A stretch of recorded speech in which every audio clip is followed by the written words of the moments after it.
compagnie de notre cher Davy Lessuga. Il disait que des images lui rappellent certaines choses. Bonsoir, Davy. Bonsoir. Franchement, si j'étais une femme, je pense que, et que c'était Joe Marquis qui me faisait la cour, je pense que j'aurais cédé. Oh. Tu vois, tu as eu un potentiel. C'est les femmes qui ne voient pas le potentiel. Il n'est pas entré. Il n'est pas entré. C'est celle qui gâche le potentiel. C'est comment, Davy? On est là. Yes. Just pardon. Oui. Permets-moi de lui souhaiter la bienvenue. Davy, je n'ai pas trop de choses à dire, c'est que ma voix ne me permet pas de parler longtemps. Mais je voudrais juste te dire que ce que tu as fait avec, même si la musique s'arrête aujourd'hui, ce que tu as fait avec Coller la Petite, sache que tu nous as fait un truc. Mais dès lors, les gens nous respectaient plus dans le monde, Joyce. Oui. Coller la Petite est venue nous réveiller. Elle est venue faire que partout, tu regardes les émissions des Blancs, on parle de nous. Non, rien que pour ça, j'ai dit, papa, tu as dit quoi? Tu vas venir, tu rentres comme ça. Sucre nos cœurs. Ah. Oh là là. Merci. Voilà, Davy Lessuga. Waouh, c'est Joe qui a la première. Non, mais sérieux, c'est fascinant quand même de voir d'où tu es parti. C'est-à-dire que si on prend le point de départ, sachant que ce n'est pas forcément le point de départ, tu dors ta vie d'or, et voir ce que tu es aujourd'hui, c'est immense. Hein. Bon, déjà la question c'est, à l'époque, qu'est-ce que tu fais aux côtés des artistes? Donc là, tu es manager, mais comment tu te retrouves là? À la base, moi, je le dis tout le temps, je suis un pirateur de musique à la base. Ça veut dire quoi? Quand moi, j'étais au collège, j'étais le mec qui, quand tu voulais une nouvelle chanson, il fallait aller voir des vidéos. Demander à tous les élèves du collège catholique Saint-Charles-Borromée. C'était mon travail en fait. Donc je mettais tout ce qui était digital. Je volais le téléphone de ma mère tout le temps. À l'époque, c'était les réseaux GSM. Je volais le téléphone de ma mère quand elle rentrait, mon père, pour me connecter sur les petits sites Webdam, Webtrip. Donc du coup, j'étais à jour sur tout ce qui était nouvelle musique en ligne. Comme beaucoup de gens n'utilisaient pas ça avant. Donc je piratais de la musique. Et maintenant, ce que je faisais, c'est que quand je venais à l'école, on me donnait 100 francs, on me donnait 50. Je partageais de la musique en fait. Ah. À la base, c'est ça en fait. C'est quel support tu partageais? Infrarouge, pas l'infrarouge, via le Bluetooth. D'accord. Donc c'est ce que je faisais à la base. Et maintenant, à côté de ça, je ne savais même pas qu'il y avait tout un écosystème derrière. À côté de ça, quand je suis en classe de première, je vois Gianni Paul-Henri que vous connaissez tous. À la base, Gianni Paul-Henri qui est un sérigraphe à la base. C'est comme beaucoup de personnes ne savent pas. Voilà. Et il passait toujours à Canal 2. Sauf Canal 2, vraiment, c'est comme si on avait une histoire liée. Il passait toujours à Canal 2 à l'émission Boa, je pense. Boa. Et le samedi, il passait à l'émission sur Chute FM qui passait le matin à 11h. C'était avec Eric, j'ai oublié le nom. Il y avait une émission rap. C'était Fun Zone, Rap Zone, une émission comme ça à Chute FM. Et il passe à l'émission, il dit... moi, j'aimais tout ce qui était la culture urbaine, culture hip-hop. Il dit à l'émission, j'ai envie de former les jeunes qui s'intéressent au graffiti, aux t-shirts et tout. Bon, moi, quand je suis en vacances, je fais rien. Je dis à la maison, je mens, j'avoue. Papa, pardonne-moi, je dis, je mens à mon père. Je mens à mon père et à ma mère que, ok, puisque moi j'ai fait G, vu que je suis en G3, c'est pas les vacances, mes parents, ils étaient d'accord avec tout ce qui concernait l'école. Je mens à mes parents que pendant les vacances, moi, je vais aller travailler avec Paul-Henri. Il a une agence, il fait le marketing. Bref, je construis un bon mensonge. Mon père me dit, et ma mère me dit qu'il n'y a pas de problème, vas-y. Donc moi, ce que moi je fais, c'est qu'à chaque fois que je viens chez Paul-Henri, je croise tous les artistes. C'était à l'époque où tous les concepts étaient faits en t-shirt, rappelez-vous. Dès qu'il y a une musique qui marchait, on faisait le t-shirt. Notamment Stanley avec MP, les concerts des opérateurs de téléphonie mobile. Donc, à force d'être avec lui tout le temps là, je commence à comprendre que, mais en fait, la passion que j'ai, c'est tout un écosystème. Et je voyais tous ces gens, tous ces gros artistes que vous pouvez imaginer, africains, camerounais, quand ils voulaient faire les concerts, ils venaient faire les t-shirts chez Gianni. Donc moi, je le voyais tout le temps. Et pour aller plus vite, justement, en classe de terminale, quand j'ai le bac, on décide de lancer les t-shirts Tu dors ta vie d'or que vous connaissez. Mais le truc qui se passe, c'est que quand on lance les t-shirts Tu dors ta vie d'or, à la base, c'est les t-shirts qu'on veut commercialiser. Mais on s'est dit, ok, il faut faire un petit jingle quand même, quand on passe à la radio pour faire la promo. Mais le truc, c'est que le jingle que Gianni a fait, Gianni a la fibre artistique d'abord à la base. C'est un artiste à la base, mais il avait tué ça en lui depuis. Donc le jingle qu'on fait, il y a Tafis que vous connaissez, justement à l'époque. Il vient à Douala et il écoute le jingle. Il dit, mais gars, c'est quoi ce jingle-là? Ah, c'est une chanson, ça. Bon, on a écouté un peu, après on est allé chez Bill Niamey, il dit la même chose. Et quand Bill Niamey, il écoute, il dit, franchement, les gars, il faut finir ça, c'est toute une chanson. Donc, Paul-Henri, son âme d'artiste se réveille encore. On réécrit tout le texte. Il refait tout le texte. On travaille au studio. On fait venir Del Kula. Il vient, il pose, ça donne la chanson que vous avez vue en fait. En fait, vous faisiez des t-shirts en fait. À la base, c'est les t-shirts qu'on faisait. C'est ça son entrée. On faisait les t-shirts et moi, je piratais la musique. Oui. Donc, tu es un ancien pirate. Oui, j'étais un pirate à la base. À la base. Qui n'a pas piraté? Il avait le doigt ici. Qui n'a jamais piraté? Moi, je C'est savais qu'il fait n'était ça. pas de cette époque-là. Vraiment, c'est parce qu'il y a YouTube gratuit. Elle n'était pas de cette époque. Bon, c'était pas de cette époque aussi. Voilà, Alors, c'est ça. monsieur Lesouga, Oui. je vous pose une question d'utilité publique. Ouais. Il faut savoir que la vie, la nation en dépend. Il y a honte de regard. Dans la réponse, vous allez Tu sais que donner, maintenant que tenez tu dis compte. ça pendant que la période électorale arrive, ça fait bizarre. Hein. Ah On oui, sent pas ça oui, pareil. oui, mais il faut savoir que ce sont les petites mains qui construisent la République. Oh. Ouais, le philosophe. Alors, comment rencontres-tu Franco, dont tu as été le premier manager pendant sa période de succès? L'histoire avec Franco, c'est quoi? Je travaille sur un événement toujours en étant étudiant. Ici dans la musique. Je travaille un peu avec les petits artistes et je travaille sur un événement qui s'appelle le Freaky Friday, qui se passait tous les vendredis à Bonanjo. Et le promoteur de l'événement, c'est un monsieur à l'époque qui m'avait beaucoup aimé. Il disait qu'il aime les jeunes dynamiques, il aime mon dynamisme. Donc je l'aidais souvent un peu avec les outils de communication numérique parce que moi j'étais très addict sur le digital. J'animais ses pages Facebook et tout. Et lui aussi, il aimait la musique, le mec. Donc il aimait tellement la musique et du coup, pendant qu'on travaille pendant le Freaky Friday, je lui dis un jour, vraiment grand frère, tous les artistes que tu me demandes d'aider tous les jours là, moi je ne les sens pas. Moi j'ai un gars, je sais qu'il est très talentueux. Si tu mises sur lui, ça va marcher. Il me dit c'est qui? Je dis Franco. Et comme la vie elle est bizarre comme elle est, le grand frère en question, que vous connaissez très bien, le monsieur, il était en train de prendre un snack bar, on appelle ça quoi encore, en caution, bien c'est vendre, bien c'est quoi. Le premier jour, il entre dans le snack bar pour aider le matériel. Il avait même payé. Ce jour, il savait que Franco est dans l'espace.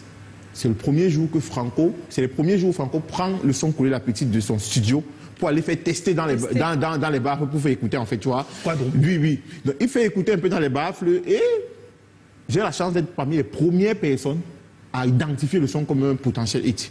Donc du coup, le grand frère aussi, il écoute, il me dit, ah, c'est ton gars là que tu me disais là. Je dis que oui, c'est lui exactement.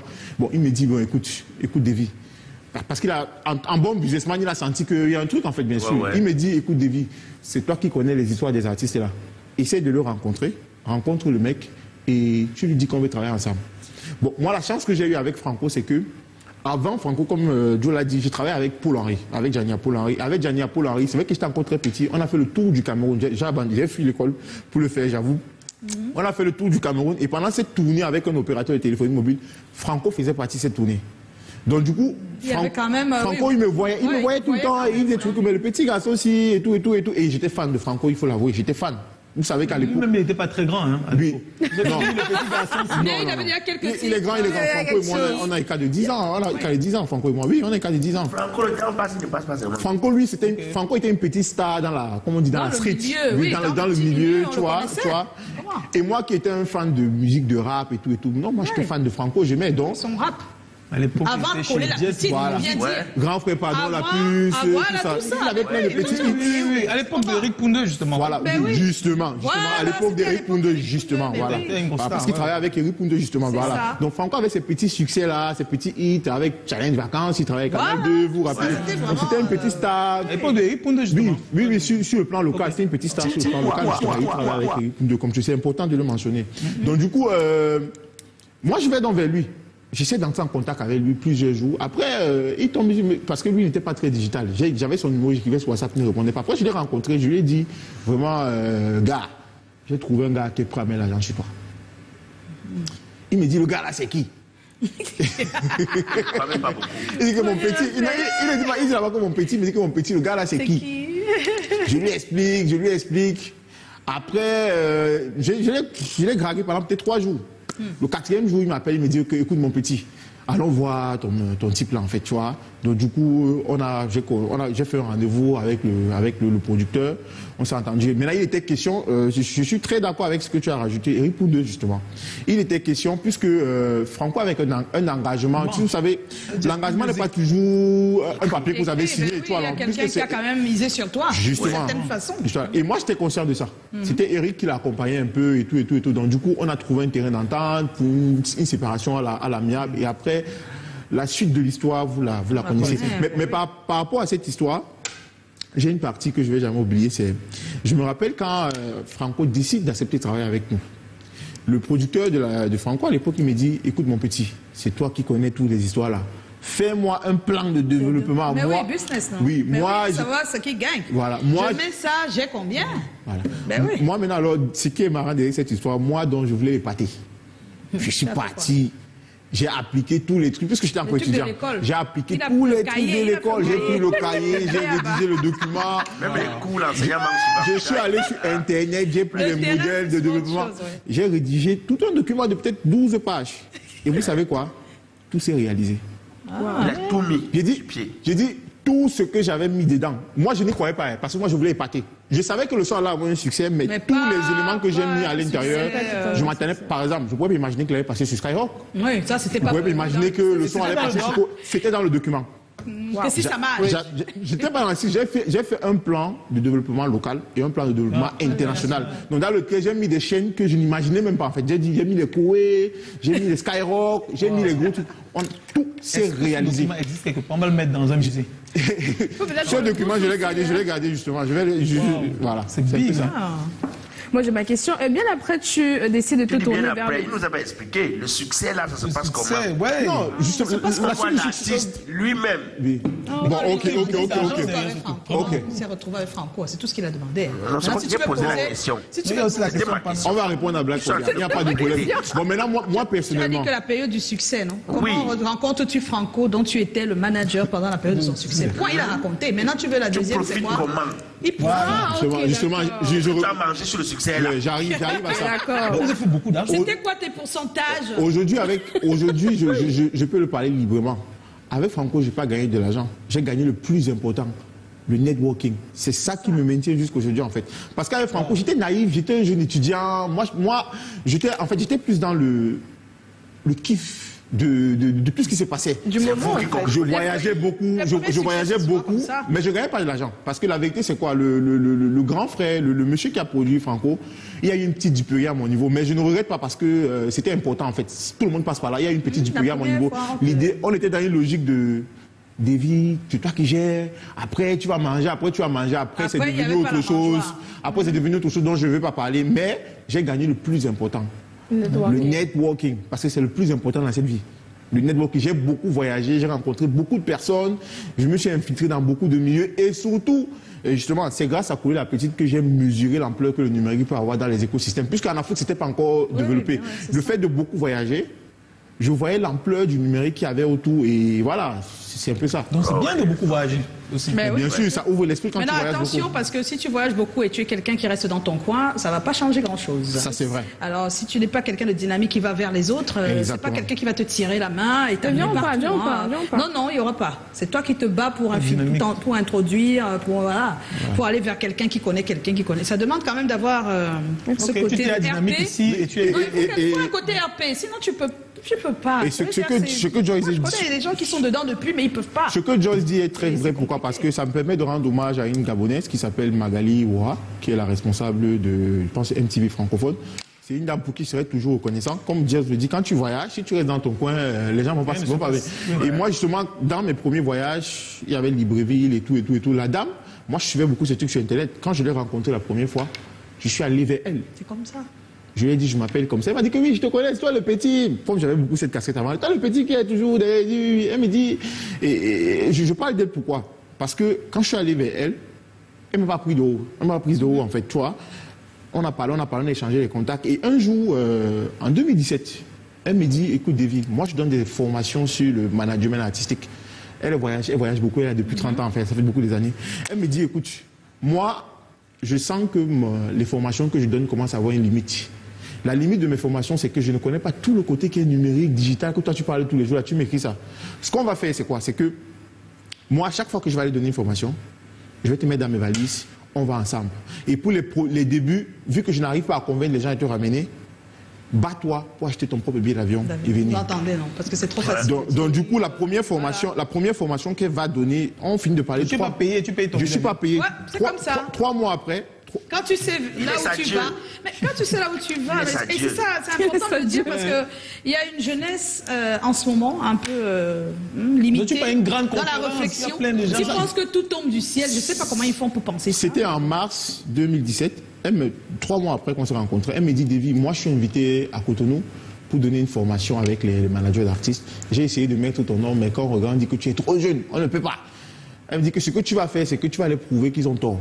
Elle m'a dit, je ne peux pas t'imposer, mais ce qu'on va faire, c'est que je peux les imposer, puisque c'est mon module de formation. C'est module, tu as le droit de dire que je suis. Je mets un module sur tout ce qui est digital pour les artistes. Ce qu'on va faire, c'est que tu viens avec moi. Mais maintenant, moi, je ne peux pas payer. Paye ton billet d'avion, bats-toi à payer ton billet d'avion. Et tu payes pour ton séjour, quoi, ton billet d'avion et ton séjour. Tu viens, tu donnes la formation. Tu vas aller donner toi. Moi, j'ai payé mon billet d'avion. Je suis allé, ironie de l'histoire, je suis arrivé là-bas et donné la formation. Les gars m'ont payé alors que je n'étais pas prévu. Voilà. C'est comme ça que ça s'est passé en fait. Non, pas au Seigneur. C'est en lui d'abord. Voilà. Non, c'est d'abord en lui. Qu'est-ce qu'on fait? C'est pas possible. Quand tu as un Seigneur, toi, tu te dis ça va aller quand même. Tu crois en toi, mais tu laisses à Dieu. Oui, tu n'as pas dit. Tu le laisses à Dieu, pourquoi? Parce que c'est lui. Non, si tu laisses à Dieu, Dieu peut te laisser. Mieux tu penses à Dieu, mais tu ne laisses pas à Dieu. Est-ce que Dieu abandonne? Tu n'abandonnes pas. Donc je profite de votre antenne pour rendre hommage à Magali Ouah. C'est une femme à qui je serai toujours reconnaissant vis-à-vis d'elle par rapport à ça. Voilà, il répondait déjà à la première question grâce à Blakoya. La deuxième question, c'est: tu as intégré le groupe français Believe comme senior label manager à Afrique francophone. À quoi consistait ton travail proprement dit? Voilà, là c'est toujours la puissance du networking. En fait, le groupe Believe, c'est le plus gros distributeur indépendant de musique en Europe. De monétisation et tout, le plus gros distributeur. Ce qui se passe, c'est qu'en fin 2017, le groupe a l'intention de s'installer en Afrique. Et vous savez, les gros groupes, ils mettent les chasseurs de tête dehors, les agences. On commence à faire En fait, ils ont fait un profilage sur moi, mais c'était pas encore moi. Ils ont fait un profilage sur les gens, les personnes qui voulaient. Et il y a une short list qui est sortie à la suite des entretiens avec beaucoup de personnes, beaucoup d'acteurs du milieu que l'on veut un profil comme ça. Il paraît que mon nom est sorti plusieurs fois. Et dans la short list finale, nous étions 3, parmi lesquels il y avait un autre Camerounais que vous connaissez, Brice Alban, justement, avec moi. Et il y avait encore 2 autres, je crois un Togolais et un Béninois. Ironie de l'histoire encore, les Togolais et les Béninois ont assisté à ma formation de Magali que j'avais donnée il y a quelques mois. Et eux tous, pendant l'entretien, quand on leur demandait que vous êtes formés dessus, ils ont dit qu'il y a un Camerounais là, il y a un Camerounais là, David Le Souga. Donc du coup, c'est devenu évident en fait. Voilà, c'est comme ça. Donc du coup, le groupe français, ils m'ont contacté c'était en mai 2018. Donc, j'ai fait un petit test psychotechnique là et après, ils m'ont dit, OK, tu vas commencer comme consultant avec nous. J'ai fait 3 mois en tant que consultant et après, au bout de 2 mois, ils m'ont dit non, c'est bon. Donc, j'ai commencé comme country manager, j'étais responsable du Cameroun. Après, on a commencé à me donner d'autres pays, ainsi de suite, ça a commencé à grossir. Et maintenant, je suis responsable des territoires francophones. On revient sur la question, c'est quoi ton boulot? Mon boulot, OK. Mon boulot au quotidien, premièrement, de manière basique, c'est de trouver les meilleurs artistes avec un gros potentiel sur le digital. Ok, les artistes à fort potentiel. Fort potentiel sur le digital. Il faut les trouver. Oui, qu'il faut les trouver, que je vais signer et je vais les accompagner à la transformation digitale sur toutes les plateformes, la monétisation. Il y a ça. Maintenant, le deuxième boulot que j'ai, c'est de maintenir les conversations avec les plus grosses plateformes, les plus gros acteurs du numérique. Là, par exemple, je sors d'une grosse conférence avec Spotify. Donc, tous les gros acteurs du numérique, c'est maintenir une relation business, bien sûr, business avec eux au quotidien, se rassurer que notre catalogue est... Ce serait quoi le business? C'est de positionner les artistes qui ont signé avec vous? Exactement, positionner les artistes qui ont signé avec nous, se rassurer que nos artistes sont mis en avant, bien dessus. Oui, un peu comme la boutique, non? Je viens, je te livre, je suis fournisseur. Dans ta boutique, je veux que mes produits soient placés là. Mais c'est ça, c'est numérique là maintenant. Oui, justement, c'est numérique maintenant. Il faut pouvoir... Non, j'ai fait ça exprès parce qu'il faut que les gens comprennent très bien. Ouais. Aujourd'hui, on ne vend plus les disques. Est-ce qu'on se comprend? Oui, non, mais c'est ça. Ouais. C'est ce qui se passe en fait. C'est qu'il faut que les gens essayent dans leur tête de voir une boutique. Il y a plusieurs boutiques. Dans Spotify, il y a plusieurs boutiques qui vendent la musique. D'accord? Et donc, lui, avec l'entreprise qu'il représente, ils ont des produits qu'ils vendent, musicaux, et ils les proposent à des boutiques. Et les boutiques sont numériques. Bon, vous avez signé qu'ils sont comme vous. Ok. Même toi, c'est même toi seulement. Quand il fait Mais c'est la rouge, distribution, la c'est pas liste la est très production. longue. Non, c'est Non, pas la on a un département de production. Ah bon, C'est aussi hein? sélectif. On a un département de sélectif, production. hein. Oui, Ça, déjà en fait, produit quelqu'un. le business et la distribution, c'est un business qui est triangulaire. Donc, c'est sur en économie, on appelle ça le bottom of pyramid. C'est pyramidal, en fait. C'est que, à la base, il y a le grand marché où tout le monde est là. Après, maintenant, il y a un deuxième marché où on prend, maintenant, il y a le grand marché où on prend les premiums pour vraiment produire. Vous allez Donc, plus loin avec eux. oui, pour revenir à la question au Cameroun, il y en a tellement. Lidl, Malox, Mimi, Kossi. Mais produit, la production. Non, production, on n'a pas encore vraiment lancé ça en Afrique, mais aujourd'hui, on est dans un modèle un peu, comment dire, du juste milieu. Il y a les artistes que on fait de la distrib, améliorer avec eux. Ça veut dire quoi? C'est que on ne va pas produire son truc, mais on peut lui donner de l'argent pour qu'il puisse faire des vidéos pour gonfler son projet. C'est ce que je fais avec tous les artistes que je vous ai cités là. Pour que la distribution soit plus... Oui, mais au Cameroun, le Cameroun, c'est pas notre plus gros marché en fait. En termes de part de marché au Cameroun, actuellement, je peux dire que je suis à 80%. Côte d'Ivoire, 70%, Sénégal, ainsi de suite. Donc, comme ça, quand tu me dis, mais quel artiste, il y en a tellement de noms. Mais le plus gros, vous l'avez vu là tout à l'heure, c'est Tamsi. Tamsi, Coup du Marteau, oui. Que j'ai signé en mars 2023. Oui. Et la deuxième plus grosse sortie que j'ai fait là, cette année, c'est celle de Didi B, l'artiste ivoirien que vous connaissez. Didi B, son dernier album. C'est qui remplit les stades là. Ouais, c'est moi qui ai sorti ça. Ils font des chiffres comme ça, ton label te félicite. Je suis payé pour ça en fait. Je suis payé pour ramener de l'argent. Non, je vais surtout pour Tamsi, c'est-à-dire qu'il aurait pu être ailleurs. Je dis qu'il aurait pu être... Non, on va me féliciter de faire ce pourquoi. C'est comme si on te félicite d'avoir fait l'émission d'aujourd'hui. Non. Non. C'est pas parce qu'il n'y a pas d'argent aussi costaud. On va pas te féliciter. C'est son travail. Je voulais poser une question un peu bête. Oui. Non, c'est pas bête. Vas-y. Donc, ça dit que depuis qu'on a arrêté de vendre les disques là, nous on ne maîtrise plus comment ça fonctionne financièrement. Je voulais demander, est-ce qu'un artiste peut gagner beaucoup d'argent? Je veux dire au Cameroun, il y a un artiste camerounais, il ne peut pas parler des autres artistes. Camerounais peut gagner beaucoup d'argent, a déjà gagné beaucoup d'argent sur le digital, vraiment énormément. Bien sûr, Franco Collet, la petite, c'est plus de 500 000 euros. Je gagne que sur le digital uniquement. Plus de 500 000 euros. Et aujourd'hui, jusqu'à ce jour. C'est pas le spectacle. Oui, bien sûr. Jusqu'à ce jour, le titre Collet la petite de Franco sur les plateformes de streaming, ça génère de l'argent en fait. Bon, alors, pause. Alors, tu dis Franco qui est un best-seller, à peu près 300 millions. Oui. Bon, sans vraiment citer des gens, on a eu un buzz récemment là où on estimait que ça aurait pu produire 1 milliard. Prince Aimé. Oui. Justement, c'est ça justement la problématique qu'il y a. Ça aurait pu vraiment. Non, il y a beaucoup d'amalgame dans cette histoire en fait. Justement, c'est pourquoi je sors des ouvrages de plus en plus. Oui, donne, parce que non, je vais te dédicacer, c'est pour toi, t'inquiète pas. Voilà. C'est pourquoi je sors des ouvrages. On a un problème ici technique, on n'a personne. Je suis obligé de parler en direct. On n'a pas de retour depuis tout à l'heure, s'il vous plaît. Venez parce que nous, on ne sait pas ce qui passe à l'antenne. Donc, justement, c'est pourquoi il y a beaucoup de choses qui... Les gens bavardent beaucoup de trucs sur Internet qu'ils ne savent pas. Déjà, ce que vous devez comprendre, la question que vous aurez dû me poser au départ, c'est comment on gère l'argent sur l'affaire là, en fait. Oui, c'est ça, comme ça, c'était la question. Voilà. Sur les plateformes de streaming, il y a 3 moyens de générer l'argent. Il y a le modèle avec le premium. Ça veut dire les gens viennent, ils payent des abonnements tous les mois pour écouter de la musique. Ils ont le droit d'écouter tout. Oui, ils ont le droit d'écouter ce qu'ils veulent. Ils ont le droit d'enregistrer dans leur téléphone et écouter ça sur Internet. Il y a le deuxième modèle qui est le freemium. Le freemium, c'est le modèle gratuit mais financé par la publicité. Mais maintenant, c'est là qu'il y a un bémol en Afrique. En Afrique francophone particulièrement, il y a un seul pays qui a un modèle de monétisation via la publicité sur YouTube, parce que YouTube c'est la plus grosse plateforme d'écoute au monde en fait. Vous voyez un peu. Donc du coup, et le troisième modèle c'est un modèle bundle, c'est les modèles qui sont alternatifs entre le premium et le freemium. Ça veut dire c'est souvent les opérateurs de téléphonie mobile.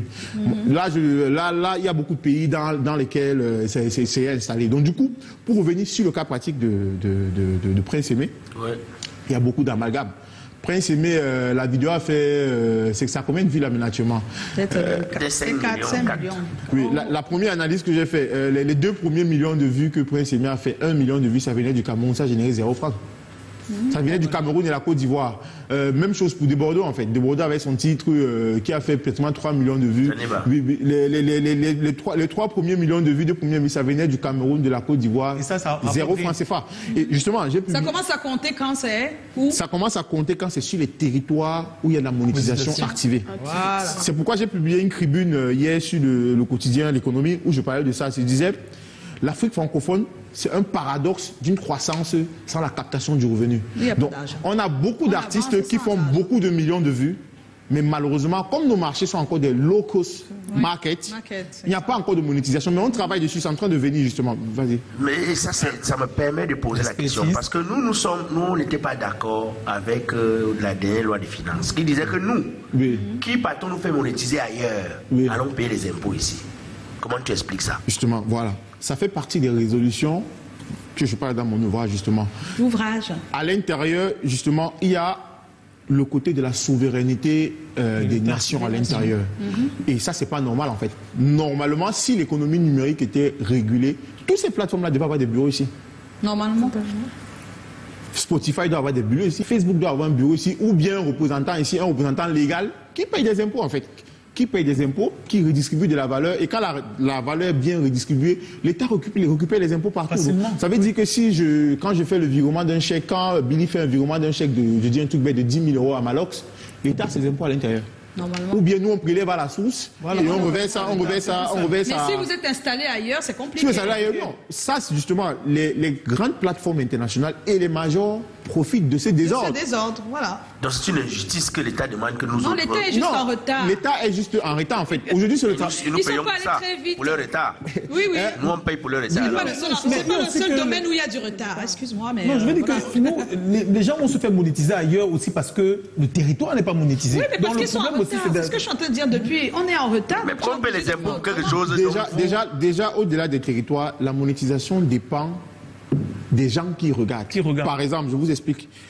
98% des revenus générés par les artistes d'Afrique subsaharienne francophone est généré par la diaspora, en fait. C'est ça. Donc ça veut dire qu'un artiste fait 2 millions de vues. En général, ça je le sais, à plus de 60%, c'est le marché local qui le fait. Qui a regardé les vues. Le reste, c'est des vues chez les gens qui sont en France. Mais je voulais aussi poser une question. Parce qu'à l'époque, effectivement, quand on nous disait que ce n'était pas monétisable au Cameroun, tu regardais une vidéo et tu ne voyais pas passer la publicité. Oui, justement. Mais aujourd'hui, tu vois passer la publicité. Étant au Cameroun, comment on nous dit que le territoire, on ne reconnaît pas la monétisation ici? Ça, c'est toujours technique, justement. Par exemple, les réseaux sociaux. Le système de monétisation sur les réseaux sociaux n'est pas le même système de monétisation sur les plateformes de streaming. Sur les réseaux sociaux, la monétisation fait partie de ce que j'appelle dans mon ouvrage. On est dans un espace aujourd'hui de co-création et de co-redistribution de la valeur. Ça veut dire quoi? Aujourd'hui, on a les créateurs de contenu. Aujourd'hui, la rémunération de la monétisation des contenus des artistes sur les plateformes de streaming, ça dépend du nombre de créations.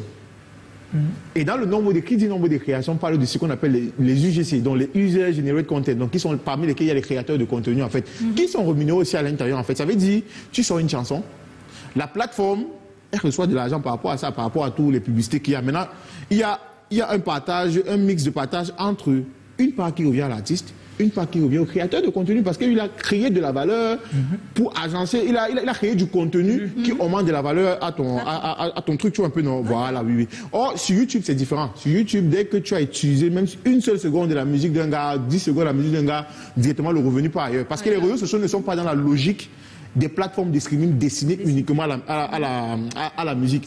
Facebook, Instagram, TikTok, c'est des réseaux qui sont orienté vers la créativité et la co-créativité en fait, et la co-création de la valeur en fait, voilà, c'est un peu ça. Wow. Mais alors, on en parle, tout ce que tu dis, c'est dans ce livre, c'est ça? Exactement. L'économie numérique de l'industrie musicale, le cas des pays d'Afrique subsaharienne francophone. Pourquoi c'est si différent, francophone, anglophone? Justement, très bonne question. C'est sur tous les plans, mais bon, parlons de l'industrie musicale. Oui, justement, je l'ai dit avant que tu me poses la question. Déjà, quand vous parlez de l'économie numérique de l'industrie musicale en Afrique francophone, il faut faire un distinguo. Tous les pays d'Afrique anglophone, même pas subsaharienne, anglophone, ont accès à la monétisation. La quasi-majorité. Il faut quoi pour accéder? Des fois aussi, ne savent pas. Explique, il faut quoi? Oui, justement. Dis-le ce qu'il faut. Dis-le. Justement, en Afrique francophone. Oui, non, je dis te dire aux décideurs.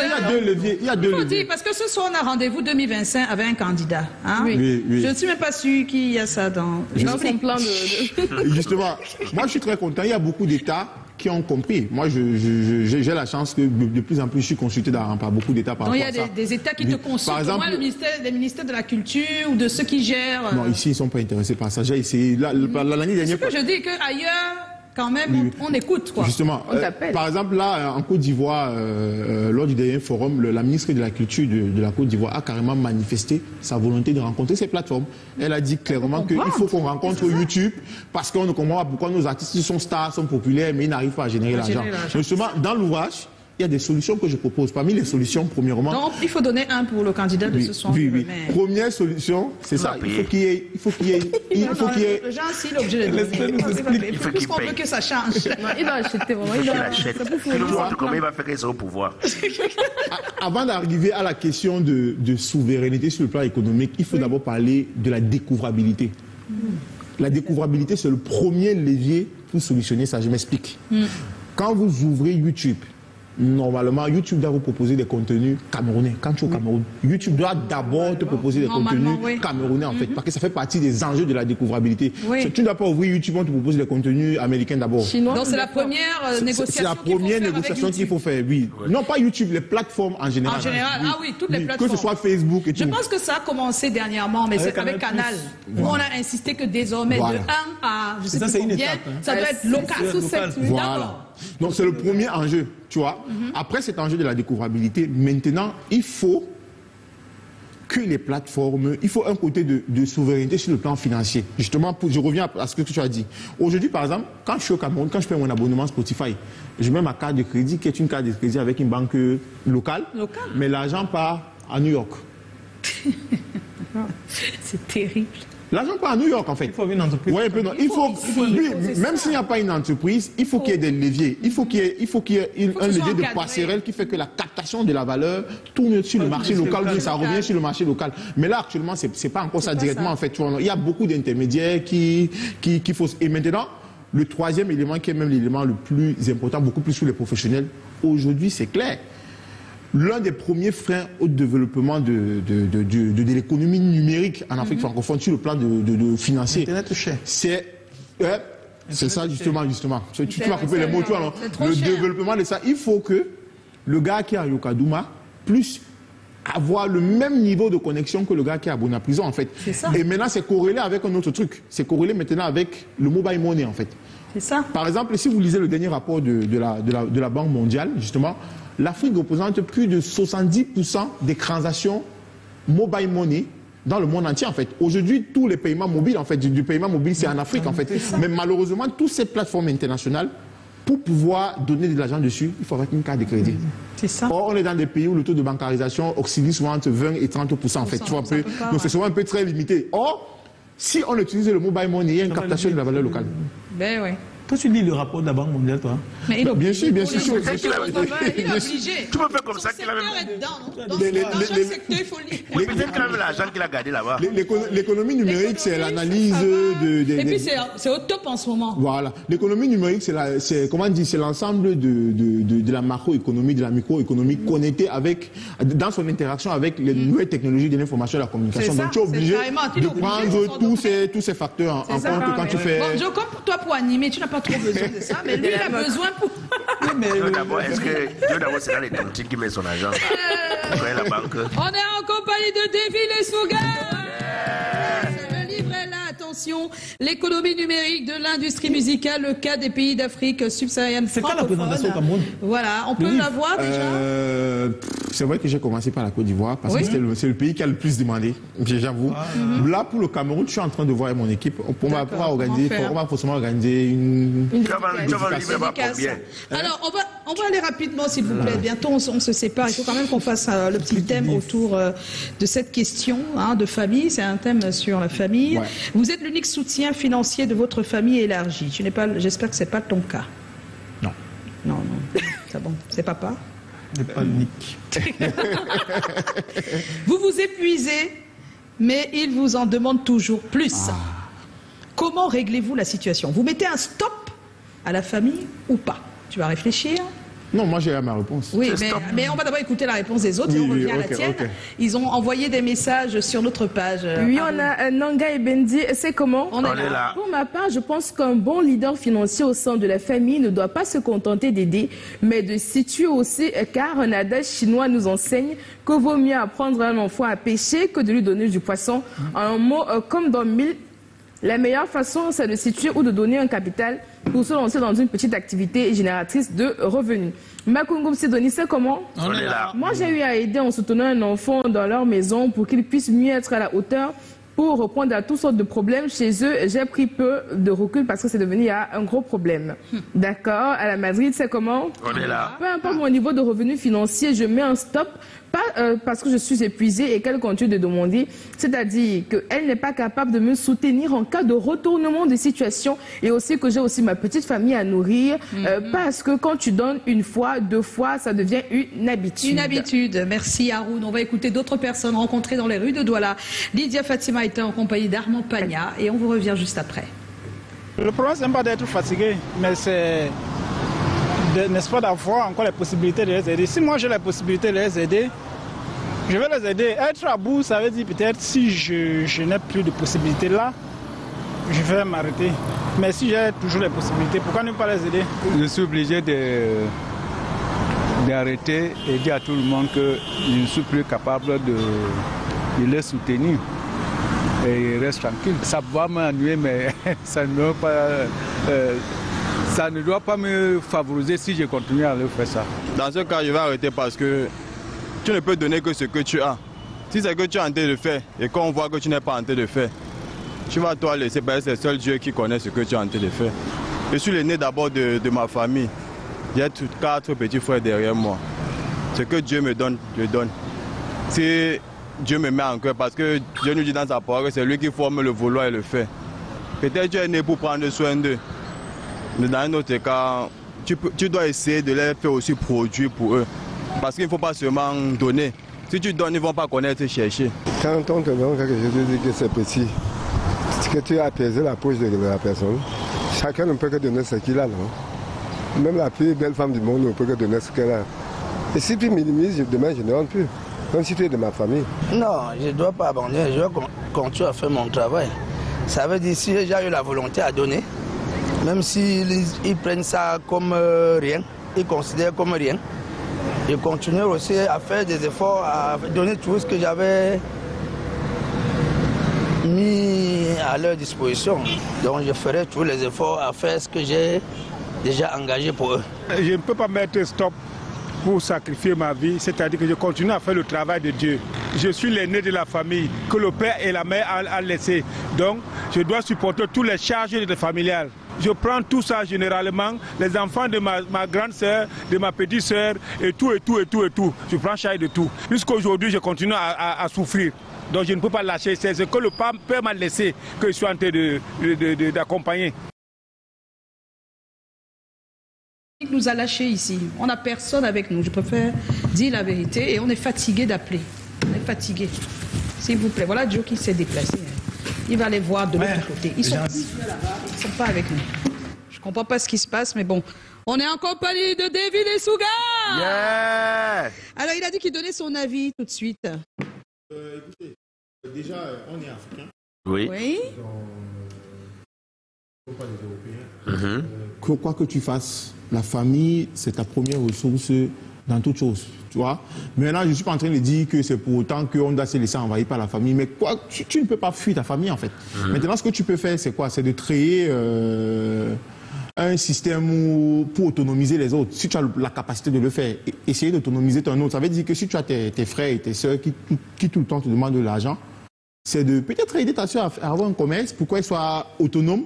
Ou bien ton frère avant de l'autre, mais on ne peut pas se départir de la famille totalement. Sauf qu'on est en train de dire que le sujet dit que tu es en train d'épuiser. Je suis en train de m'épuiser. Donc tu les as aidés. Oui. Mais là, tu es en train d'épuiser. Si je suis en train de m'épuiser. Et il demande toujours. Oui, si je suis en train de m'épuiser, ce que je fais, c'est que je fixe un seuil dédié à la famille. Point barre. Je dis si par exemple, je dis un truc bête. Par exemple, je peux dire que la famille, tous les mois, c'est 1 franc qu'il va donner pour après, ne me parlez plus, ne me dites plus rien du tout. Mais dis que tu vas couper totalement, ne pas donner. Non. Moi, en tant qu'Africain, moi, je suis pas pour cette Moi, la vérité, c'est que je ne peux pas être là, moi, mais c'est pas nager. Je veux sauver quelqu'un qui se noie. S'il vous plaît, le sondage dit 80% des personnes disent qu'elles mettent un stop, carrément, et 20% continuent d'aider comme elles peuvent. Donc voilà. Voilà. C'est bien ça, et les raisons? Les raisons pour les personnes qui mettent un stop, il faut poser des limites, sinon ils ne vont pas s'arrêter. Quand tu donnes trop, on oublie que tu existes aussi. Ils pensent que je travaille à la banque. J'ai aussi des projets personnels. Ça, c'est abuser de ma gentillesse. Et pour les personnes qui continuent d'aider la famille, leur regard compte trop pour moi. Je ne veux pas passer pour la mauvaise personne. C'est ma famille, je ne peux pas les laisser tomber. Et parfois, je me plains, mais au fond, je n'arrive pas à les abandonner. Et après, je préfère faire des sacrifices pour eux plutôt que de m'en sortir. Yes! Et merci Haroun. Merci à Fati. Ben oui, merci à Fati. On va tout de suite retrouver Jean Mérimée Tamac. Il est sociologue. Il répond également à cette question. Et bien plus.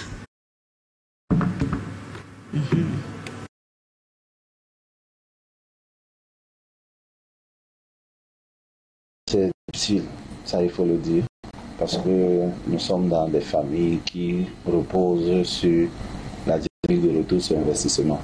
La famille a l'impression qu'on vous envoie à l'école et donc à l'issue de vos études, vous avez accès à un emploi, même si ce n'est pas toujours standardisé comme ça, et que le premier objectif de cet emploi, c'est de venir au secours de la famille. Malheureusement, on a parfois des familles où il y a un seul apporteur, où il y a une seule personne qui a réussi à s'en sortir et dont le fardeau repose un peu sur ce dernier. Alors, je pense qu'il y a peut-être 4 choses à faire. L'une des premières choses, c'est la communication. Il est important de communiquer avec les siens pour les faire comprendre que vous pouvez les aider, mais ne pouvez pas être le zéro de la famille qui est capable de tout faire. Les maladies, on vous appelle. Les voix bébés, on vous appelle. Chaque événement, on vous appelle. Donc ça, c'est un réel problème. Donc il faut d'abord communiquer avec la famille. Maintenant, il faut contextualiser un peu la situation en termes de gestion des dépenses. Parce que vous avez ceux qui veulent un prêt d'argent, vous-même vous devez épargner pour l'avenir. Il y a la gestion des aléas, etc. Donc il faut contextualiser un peu la situation et se rassurer que comment est-ce que vous allez faire. Et enfin, il faut éviter des accusations. Parce que si vous ne faites pas ce que la famille attend de vous, on peut vous accuser d'être chiche, mais pas vous. On va accuser votre épouse, qu'elle est entrée pour diviser la famille avec ce que ça va comporter. Donc je dirais que la base, c'est la communication. Après avoir communiqué, il faut se rassurer quand même que les règles soient fixées de manière claire. Quelles sont ces règles? Parfois, n'ayons pas peur d'avoir une discussion formelle avec les nôtres. Il y a des choses que vous ne pouvez pas faire. Les règles, c'est par exemple que tout est budgétisé. Et si vous avez un budget famille, vous ne pouvez pas sortir hors de votre budget familial, sauf cas de force majeure. Donc, parfois, il faut arriver à cette situation de tout budgétiser et de bien communiquer auprès de sa famille, mais surtout faire la pyramide de désirs entre ce qui est utile, ce qui est urgent et ce qui est moins urgent, ce qui est moins utile. Donc, si on fait ce cadrage-là, on va se rendre compte qu'en famille, pour certains cas, vous allez réagir, mais pour d'autres, vous allez réagir. Et si vous êtes taxé de divers noms, vous allez trouver un moyen pour les amener à comprendre qu'il y a un budget pour chaque chose. Et à côté du budget, il y a la priorité. Voilà, merci. On ne pouvait pas écouter monsieur Jean Mérimée, le docteur Jean Mérimée Tamac jusqu'à la fin, parce qu'on est arrivé à la fin de notre émission. On était en compagnie de Davy Lesouga. Je tiens à préciser que le livre, il est presque disponible bientôt, c'est ça? Il est disponible déjà partout en ligne. Sur toutes les bibliothèques en ligne. L'économie numérique de l'industrie musicale, le cas donc des pays de l'Afrique subsaharienne francophone. Ceux qui veulent la version numérique, allez simplement sur mon site internet davylesouga.com. Donc, paiement avec mobile money et tout, quoi. Merci à toi, Davy. J'ai eu déjà quelqu'un qui a besoin de ton contact pendant qu'on est là, et que ce sera pour tout à l'heure. On se retrouve demain, 17h. Ne manquez pas le rendez-vous. On a fait l'émission sans Joe. Bon, à la prochaine. À 17h. On se posait avec la jeune dame. Ça fait moins de 2 Oh là là, mais c'est bien, Joe. Bye bye. À demain. Tu parles avec